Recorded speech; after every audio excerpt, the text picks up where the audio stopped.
Margarita pasaba las cuentas de su rosario, ansiosa de acabar los 4 misterios ya rezados por los fieles allí reunidos, para igualar sus preces con las del sacerdote.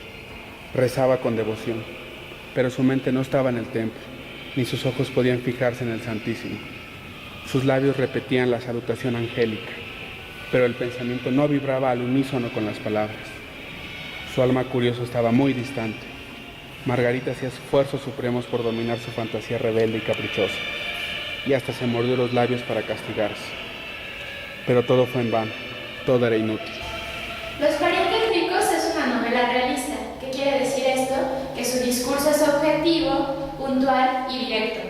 Las metáforas que utiliza Delgado tienen referente en la realidad, o parecen tenerlo, porque hacen referencia a lo conocido a través de los sentidos.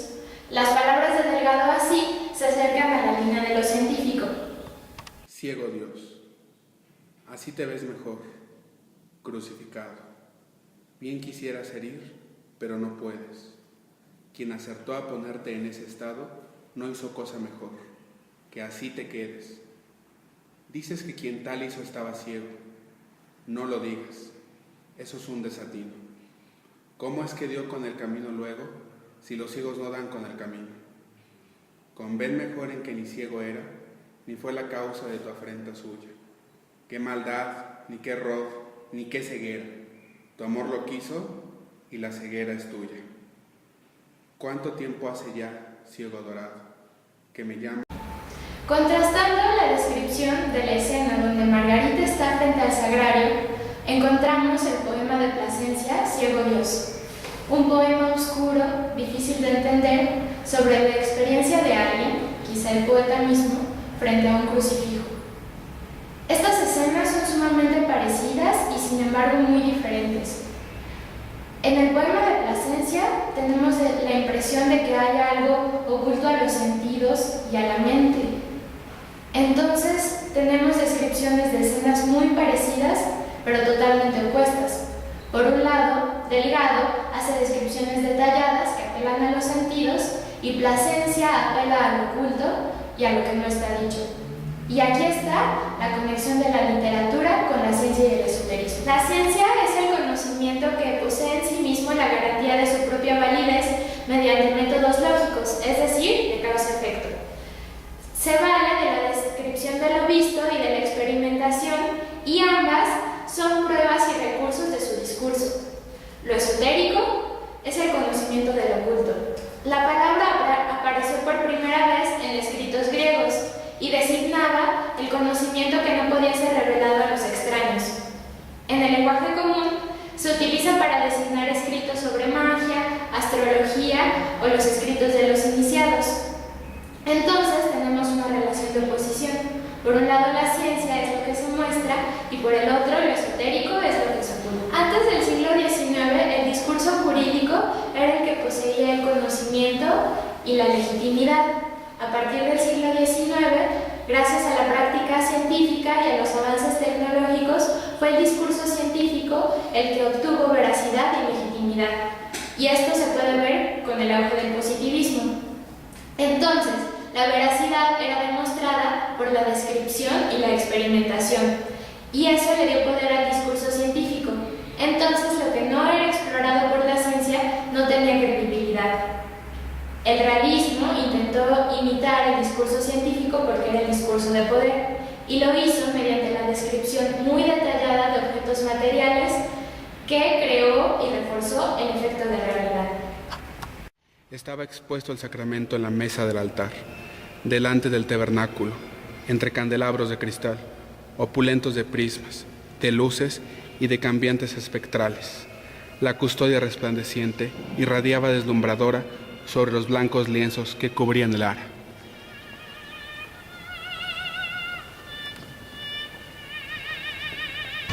En este último fragmento de Los parientes ricos, en donde está Margarita enfrente del sagrario y no se puede concentrar para rezar, los adjetivos están puestos después de los sustantivos.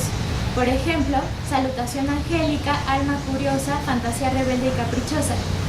Esta forma en la que los adjetivos van después de los sustantivos se llama restricción. y es utilizada cuando quien habla conoce a la perfección la entidad que está describiendo. Entonces, Rafael Delgado en Los parientes ricos es la forma sintáctica que usa preferentemente. Pero no podríamos decir que conoce a la perfección los pensamientos de Margarita o la iglesia de Pluviosilla, porque son ficticias.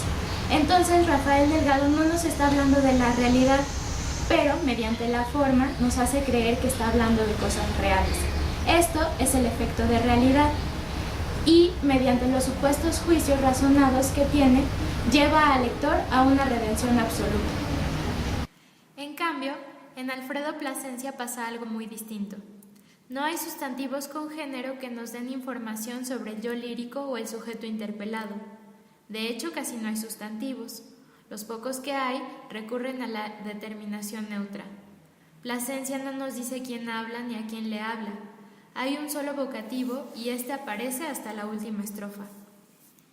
En el segundo verso, la frase «bien quisieras herir» no tiene objeto directo.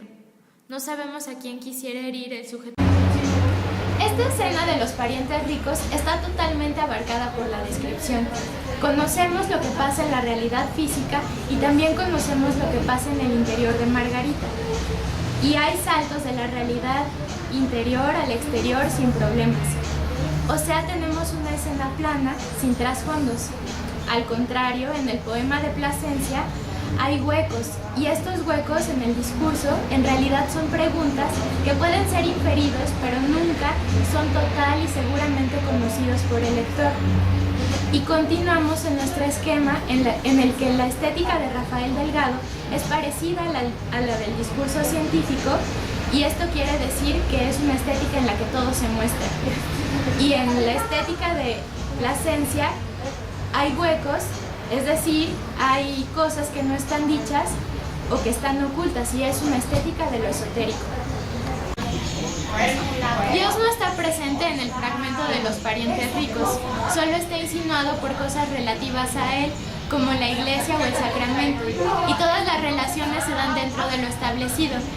Por su parte, Plasencia, en sus versos, nos muestra y nos oculta sus sentimientos hacia Dios, el amor, el recelo, la pureza, y esta necesidad catártica del poeta por expresar su sentir logran una conexión intersubjetiva con el lector, por la que el lector puede conocer lo oculto.